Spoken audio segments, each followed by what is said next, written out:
14. Rangga menitikkan air mata mendengar ucapan wanita cantik di depannya. Lanita menyeka air mata Rangga. Tapi Rangga menepis halus, tak mau disentuh jemari Lanita yang bersih dan terawat. Rangga berdiri dan secepat kilat berlari kencang. "Rangga!" kejar Sisi. Lanita hendak mengejar, tapi kedua bocah itu berlari dengan tangkas hingga cepat sekali menghilang. Ponsel Lani pun berdering. Kamu di mana?" tanya Sean. "Aku di taman, bersama anak panti, tapi mereka." "Kaulah cepat, kita pulang. Mama Day masuk rumah sakit, pendarahan," potong Sean. "Ya Tuhan." Pekik Lanita segera berjalan cepat menuju aula. Pikiran Lanita terbagi. Ajakannya pada Rangga harus terpecah karena Dane dilarikan ke rumah sakit. "Di rumah sakit Tante Claudia, kan?" tanya Lani saat sudah berada di mobil. Sean mengangguk. "Mama jatuh atau bagaimana?" tanya Lanita. "Enggak kenapa-kenapa." Saat sedang memimpin meeting tiba-tiba saja keluar cairan merah merembes di betisnya. Mama tentu saja panik. Untung semua pegawainya bergerak cepat membawa Mama ke rumah sakit. Jelas Sean. Lanita menggigiti bibir bawah juga kuku jempol tangannya. "Tenanglah, sayang. Semoga Mama dan janinnya baik-baik saja." Sean merengkuh kepala Lanita ke dadanya. Setibanya di rumah sakit, Lanita dan Sean akhirnya bisa bernapas lega. Kandungan Dane tidak apa-apa, hanya saja Dane wajib bedrash selama 1 bulan penuh. Bukan hanya fisik yang harus istirahat, pikiran pun harus istirahat. Hal itulah yang menjadi pemikiran Rick. Dia mau tak mau harus terjun ke dunia bisnis milik istrinya.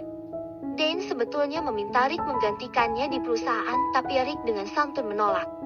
Namun melihat kondisi istrinya yang memang harus rehat, Rick memutuskan berdiri sebagai pimpinan perusahaan karena Lanita belum cukup mampu dengan posisi tinggi tersebut. "Ma, tinggal di rumahku saja." "Ya," pinta Sean pada Dane. Dane yang sedang berbaring lemah hanya tersenyum. "Rumahmu sudah banyak orang begitu, Nak."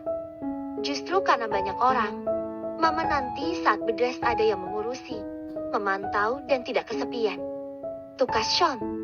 Dane tampak berpikir. "Rumahmu itu memang sudah seperti hotel. Banyak kamar kosong." Kekeh Dane. "Iya, Ma, memang sengaja. Makanya Mama selama bedrash tinggal di rumahku, atau selama Mama hamil bahkan seterusnya tinggal di sana, aku sungguh tidak keberatan." Dane sebetulnya tertarik berkumpul di rumah Sean, tapi dia juga memiliki Rick. Sudah tentu dia harus meminta izinnya. "Kalau kamu ingin bedrash di rumah Sean, aku izinkan." Rick mengerti keinginan hati Dane. "Aku juga bisa lebih mudah berbincang dan belajar bisnis dari Sean dan Ajisaka," ucap Rick lagi. Dane tersenyum senang. Rick sebetulnya capable memimpin perusahaan. Dia hanya tak ingin menonjol saja. "Nak," ucap Dane pada Sean. "Aku percaya, Ma." Sean manggut-manggut. Dane dirawat di rumah sakit selama 1 malam. Esoknya Dane boleh kembali pulang dan tentu saja dia pulang ke rumah menantunya. Betapa ramai rumah Sean saat ini. Tapi semua penghuni rumah menyambut kedatangan Dane dan Rick dengan sukacita. Lanita pun begitu senang karena semua orang yang dia kasihi berkumpul dalam satu atap. "Sayang, aku dari kemarin mau bicara," ujar Lani. "Bicara apa?" tanya Sean sembari menyeruput teh chamomile kesukaannya yang dibubuhi beberapa helai saffron. Lanita menceritakan tentang Rangga pada Sean. Sean pun mengernyit. "Aku sedikit banyak hafal anak panti milik Ibu Werda. Tak ada satupun anak yang kau sebutkan ciri-cirinya," gumam Sean. Aku kemarin mengajak anak itu tinggal bersamaku," cicit Lanita ragu. "Siapa?" "Rangga." "Hanya Rangga?" Lanita mengangguk. "Kasihan sekali. Kurus dan tak terawat. Apa besok kita ke sana lagi untuk memastikan?" "Besok aku sibuk sampai siang. Longgar dari jam 2 hingga pulang. Biar Hilda yang menghandle sisanya." Lani menusuk-nusuk dada bidang Sean manja. Sean gesit menangkap jemari Lanita dengan gesit. "Jangan bertingkah manja seperti ini kalau kau tak ingin kuterkam, Lani." Desis Sean menggigit hidung Lani. Bibir Lani mengerucut seraya mengusap ujung hidungnya. Sean merapatkan duduknya lalu menghidu aroma rambut istri cantiknya itu. Aku bukan mengajakmu main badminton. Kok? Cebik Lani. Lalu apa? Voli ranjang? Sean terus saja menghidu wajah dan leher Lanita. Ih, jangan begini dulu. Aku belum selesai bicara soal Rangga. Lanita mendorong tubuh Sean. Kau mau mengajaknya tinggal di rumah ini, kan? Tanya Sean. Lanita mengangguk. Kau setuju? Sean bersendawa pelan. Maksudmu merawat Rangga di rumah ini? Mengadopsinya jadi anak kita. Lani mengangguk lagi. Ya sudah, besok kita bawa Rangga. Sahut Sean enteng. Lani mengernyit. Semudah itu. Lalu mau aku persulit? Kekeh Sean. Rangga itu budukan. Loh, memang kamu nggak jijik? Kamu saja nggak jijik. Untuk apa aku jijik? Bukannya kamu mengajaknya tinggal di sini untuk dirawat? Sean berucap kalem. Sean sayangku, kita mau adopsi anak, kenapa kamu menanggapinya dengan santai? Loh, kamu ini aneh. Lalu aku harus menanggapinya seperti apa? Aku hanya harus mengevaluasi semua pengurus panti dan dana yang mereka terima. Dilihat dari pembangunan dan perluasan panti yang cukup berkesinambungan tiap bulannya, aku percaya jika dana para donatur tersalurkan dengan baik. Tak kuduga jika ada satu anak yang luput dari pantauan kami. Atau jangan-jangan sebetulnya semua anak tak terawat. Sean berpikir. Tapi kulihat mereka ceria dan sehat serta memakai baju yang sangat layak pakai. Imbu Sean. Kita besok ke sana lagi. Deh. Pinta Lani. Iya. Iya terus. Gerutu Lanita. Aku serius. Loh. Kita sebelumnya nggak pernah bahas adopsi anak. Tapi kenapa kamu dengan santai menyetujui Rangga diajak ke rumah? Ya kan yang kamu ajak ke rumah anak lelaki, bukan lelaki dewasa. Kalau lelaki dewasa yang kamu ajak tinggal di sini, tentu saja aku tolak. Jawab Sean enteng. Lanita memberenggut. Kamu minta kapal pesiar akan kuberi, apalagi meminta seorang anak untuk dirawat. Permintaanmu keluar dari lubuk hati paling dalam. Seorang anak kudisan dan yatim piatu. Tugas kita nanti adalah mengarahkan anak itu menjadi pribadi yang baik dan tangguh serta soleh. Bukan begitu, sayang? Sean membelai kepala Lanita. Lanita tersenyum. Kenapa begitu mudah meminta sesuatu padamu? Sean, kau tahu, Susana dulu adalah anak remaja penuh kudis di tubuhnya. Hidup di jalanan dan dipaksa menjadi pengemis serta pencopet oleh organisasi tertentu. Ucap Sean. Aku sudah tahu masa lalu Susana, tapi aku baru tahu kalau dulunya Susana budukan. Dia kurawat dengan penuh cinta dan jadilah seperti sekarang. Kaku. Keke Sean merasa geli teringat Susana yang kaku ternyata bisa juga hamil anak Dimitri. Kenapa malah tertawa? Tanya Lanita. Kupikir dulu Susana menyukai sesama jenis karena tak sekalipun kulihat dia tertarik pada lawan jenis. Tapi jodohnya adalah si manja Dimitri. Sean menerawang. Oh, aku lupa. Lanita tiba-tiba saja melesat keluar kamar. Tak berselang lama dia muncul kembali dengan semangkuk hidangan istimewa buatan Sri. Kamu harus coba ini. Titah Lanita. Apa itu?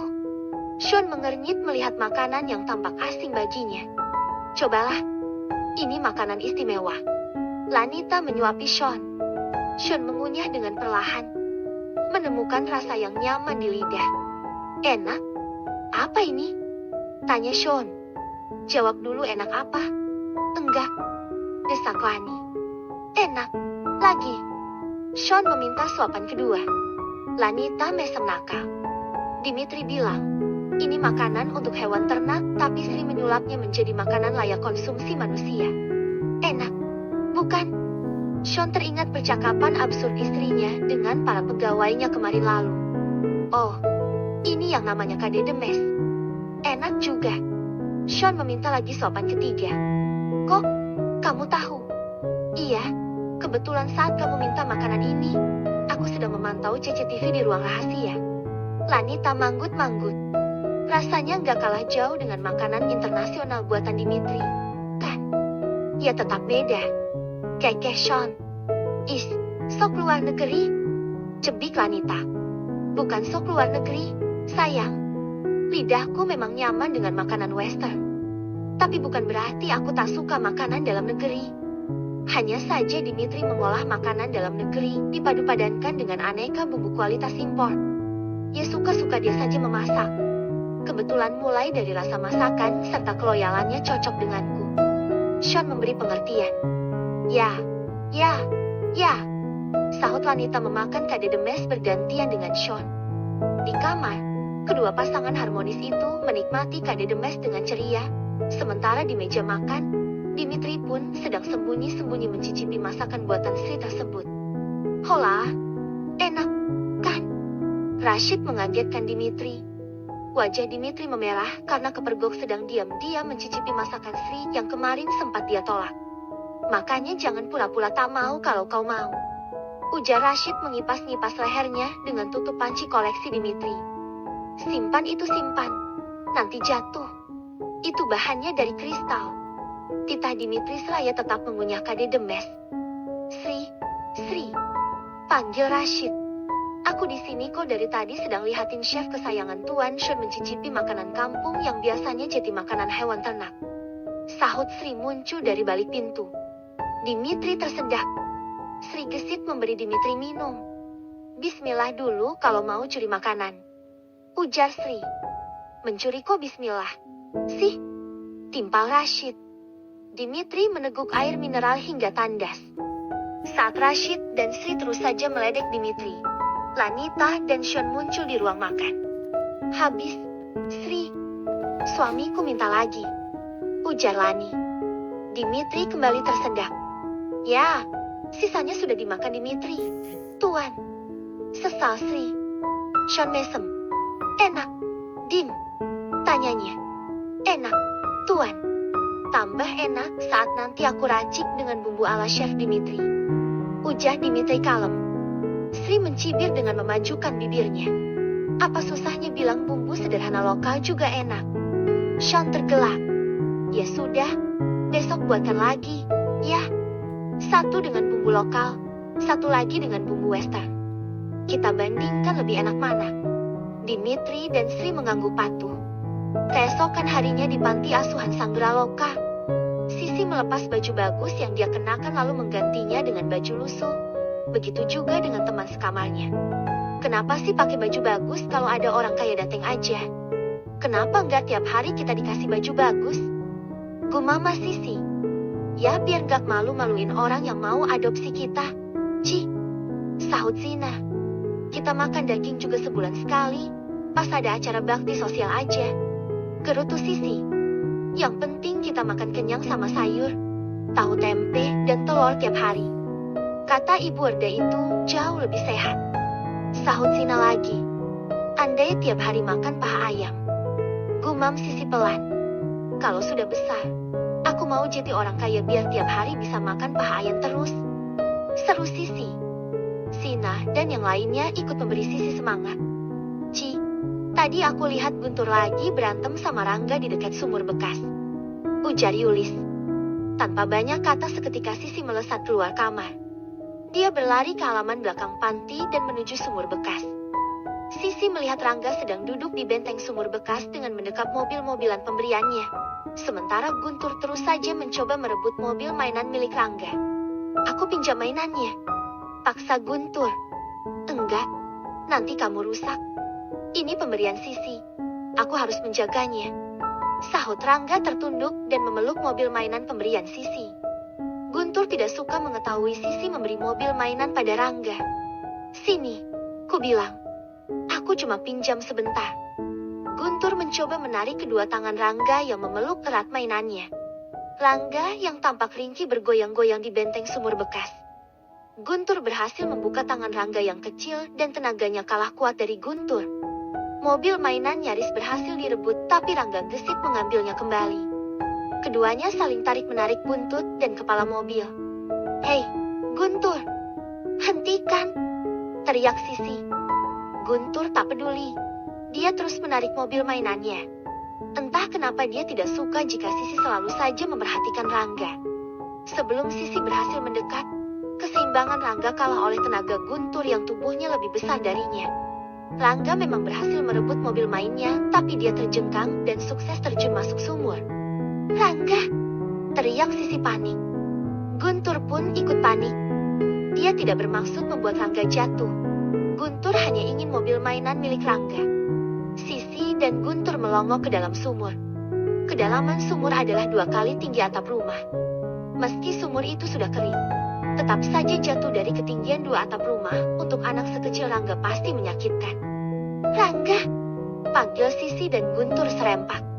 Tak ada sahutan. Sisi menoleh pada Guntur lalu mendorongnya dengan berderai air mata. Kamu kenapa selalu jahatin Rangga? Dia punya salah apa sama kamu? Jerit Sisi. Aku gak bermaksud dorong dia. Cih, aku cuma mau pinjam mobil mainannya. Guntur berusaha mengelak dari dorongan tangan mungil Sisi. Kalau Rangga mati gimana? Aku aduin sama Ibu Panti.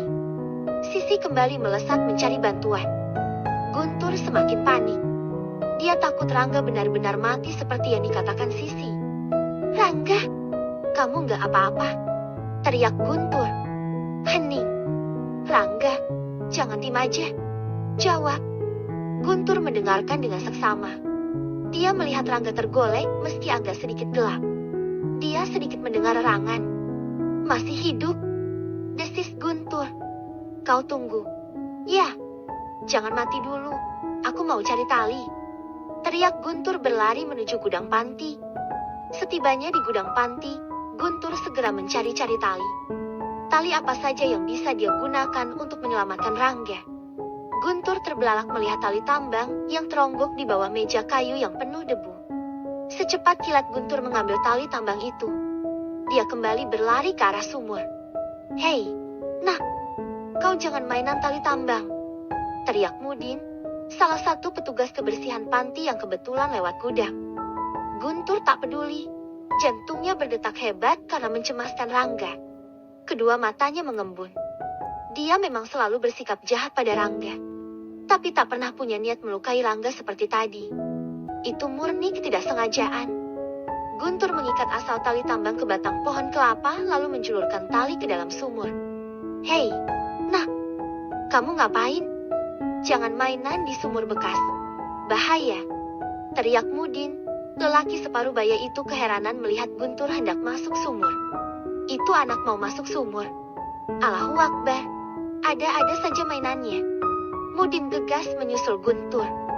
Guntur sendiri sudah meluncur ke bawah sumur dengan tali tambang yang dia julurkan. Tapi ternyata tidak sampai ke bawah. Tali itu berujung di tengah-tengah. Dia kebingungan. Guntur, kamu mau ngapain ke dalam sumur? Naik cepat. Teriak Mudin dari atas. Guntur panik. Dia tak mungkin naik lagi karena sudah setengah perjalanan. Akhirnya dia lebih memilih menjatuhkan diri sambil terpejam dan berserah apakah dia ikut mati di dalam sana bersama Rangga atau bagaimana. Sementara itu, Mudin mendengar beberapa orang tergesa-gesa berdatangan. Ada Wardah, beberapa petugas dan anak panti. Sisi, juga Sean dan Lanita. Apakah Rangga dan Guntur berhasil diselamatkan? Serta bagaimana kondisinya keduanya?